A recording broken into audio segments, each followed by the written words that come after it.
اعوذ باللہ من الشیطان الرجیم بسم اللہ الرحمن الرحیم السلام علی الحسین وعلی علی ابن الحسین وعلی اولاد الحسین وعلی اصحاب الحسین اللہم اجعل محیای محیا محمد وآل محمد ومماتی ممات محمد وآل محمد۔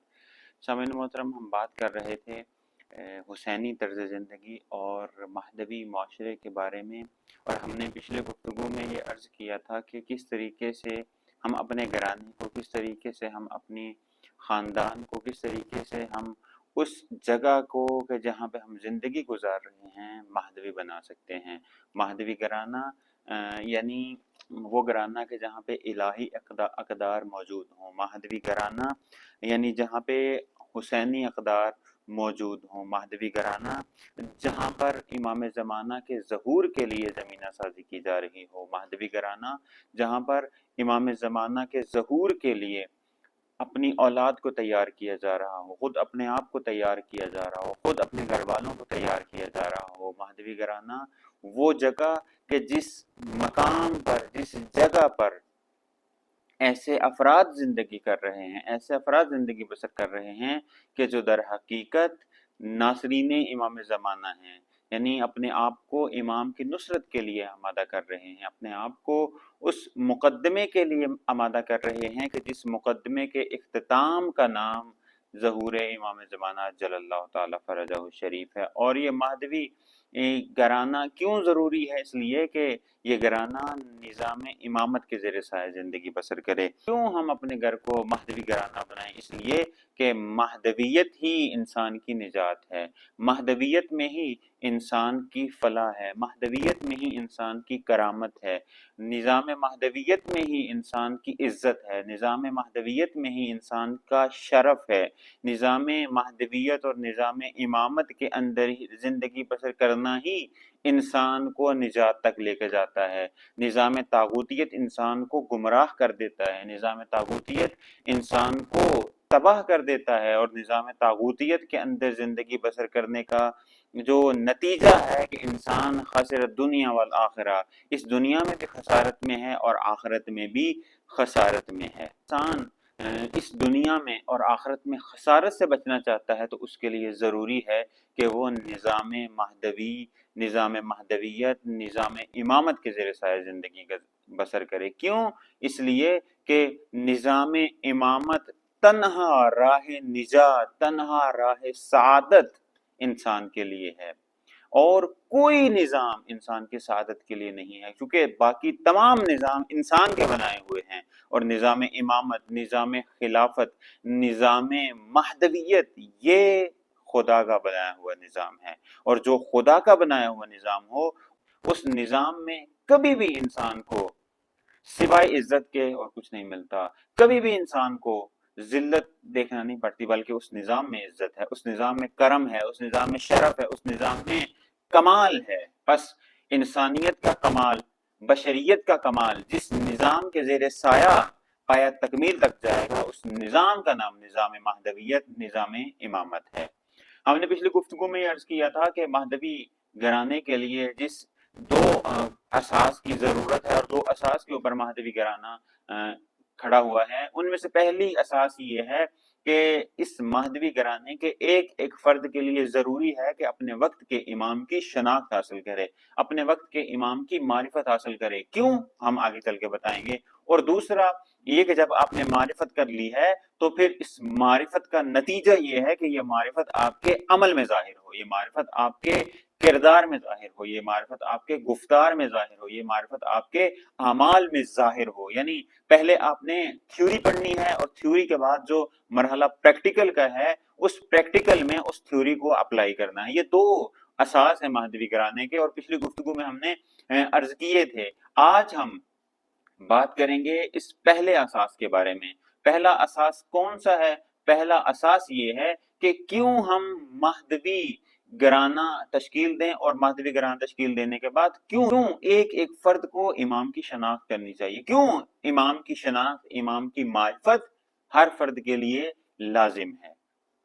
پہلی وجہ کہ امام کی معرفت ضروری ہے، کیوں ہم امام کی معرفت حاصل کریں، کیوں ہر ایک شخص کے لیے امام کی معرفت کرنا ضروری ہے؟ اس کی پہلی وجہ یہ ہے کہ انسان اپنے ہدف خلقت کو پہچانے۔ امام کی معرفت کیوں ضروری ہے؟ اس لیے کہ ہدف خلقت انسان کیا ہے، اس لیے ہم امام کی معرفت حاصل کریں کہ ہمارا جو خلقت کا ہدف ہے، خدا نے ہمیں کیوں خلق کیا ہے، اس کو جان سکیں۔ امام حسین علیہ السلام انسان کے ہدف خلقت کے بارے میں ارشاد فرماتے ہیں، ایھا الناس، اے لوگو، ان اللہ جل ذکرہ ما خلق العباد الا لیعرفوہ، اے لوگو جان لو خداوند متعال نے بندوں کو خلق نہیں کیا مگر الا لیعرفوہ، تاکہ بندے خدا کو پہچان سکیں۔ یعنی خداوند متعال نے جو انسانوں کو خلق کیا ہے، اس لیے خلق کیا ہے کہ وہ خدا کی معرفت حاصل کریں، خدا کو پہچان سکیں۔ فَإِذَا عَرَفُوهُ عَبَدُوهُ، اگر خداوند متعال کو انسان پہچان لے تو پھر اس معرفت اور اس پہچان کا نتیجہ یہ ہوتا ہے کہ انسان خدا کی عبادت کرتا ہے، خدا کا عبد بن جاتا ہے۔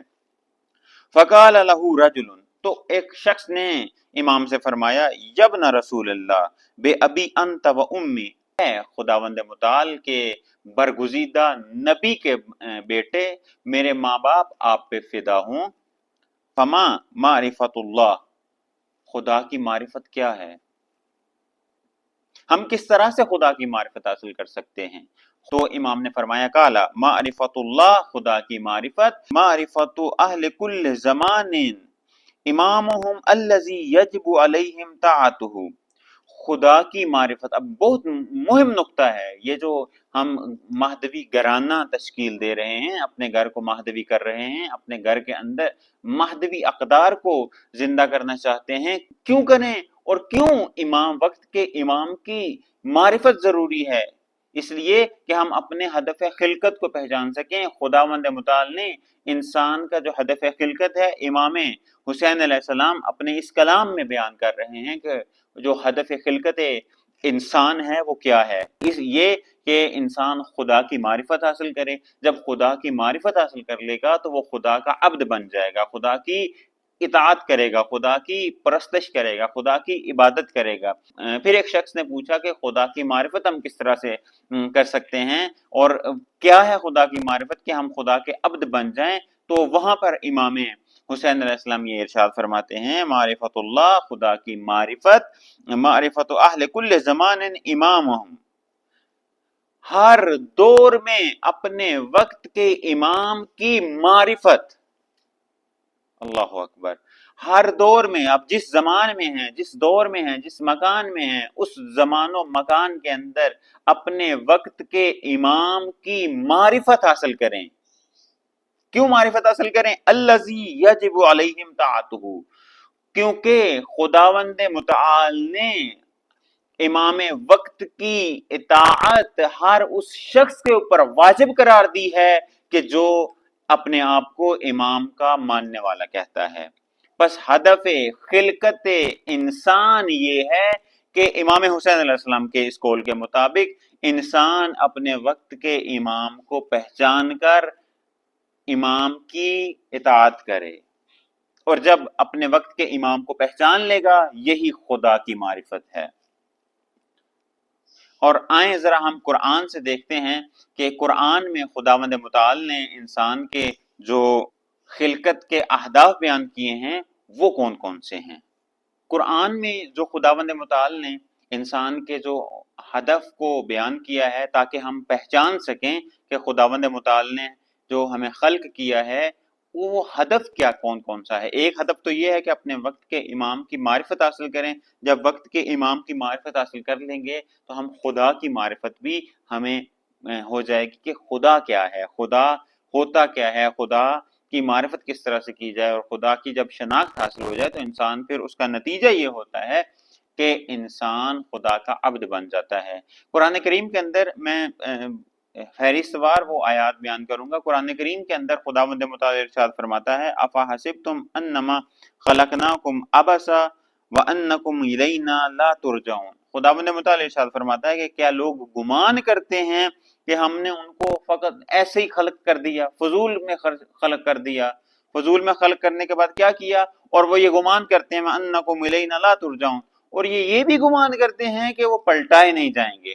پس اس آیا کے اندر خداوند متعال نے جو ہدف خلقت ہے وہ بھی بیان کیا ہے کہ خدا نے جو خلق کیا ہے انسانوں کو، وہ کسی ہدف کے ذریعے سے فضول نہیں کیا، اور یہ بھی لوگ گمان نہ کریں کہ لوگ میری طرف پلٹائے نہیں جائیں گے، لوگ میری طرف آئیں گے، یعنی مرنے کے بعد انسان کو زندگی دی ہے، زندگی کے بعد انسان نے مرنا ہے اور اپنی اصلی جائے گاہ کی طرف حرکت کرنی ہے۔ امام کی معرفت کیوں ضروری ہے؟ اس لیے کہ ہم خدا کی معرفت کریں۔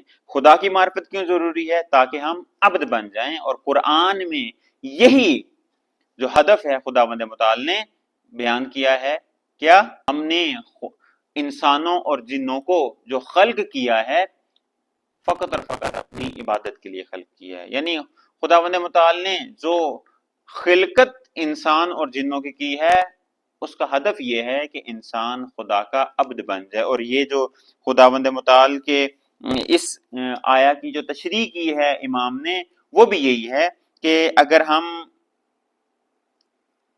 خدا کی عبادت کرنا چاہتے ہیں، خدا کے عبد بننا چاہتے ہیں، تو اس کے لیے ضروری ہے کہ ہم اپنے وقت کے امام کی معرفت کریں۔ کیوں معرفت کریں؟ کیونکہ اس امام کی جو معرفت کریں گے، اس امام کی اطاعت ہمارے اوپر واجب ہے، اور جب ہم اپنے وقت کے امام کی اطاعت کریں گے تو در حقیقت ہم خدا کی معرفت حاصل کریں گے، اور جب خدا کی معرفت حاصل کر لیں گے تو اس کا نتیجہ یہ ہے کہ انسان خدا کا عبد بن جائے گا۔ لیعبدو، یہ فَإِذَا عَرَفُوهُ عَبَدُوهُ، بس اگر معرفت حاصل ہو گئی تو پھر انسان اس معرفت کے نتیجے میں خدا کا عبد بن جائے گا۔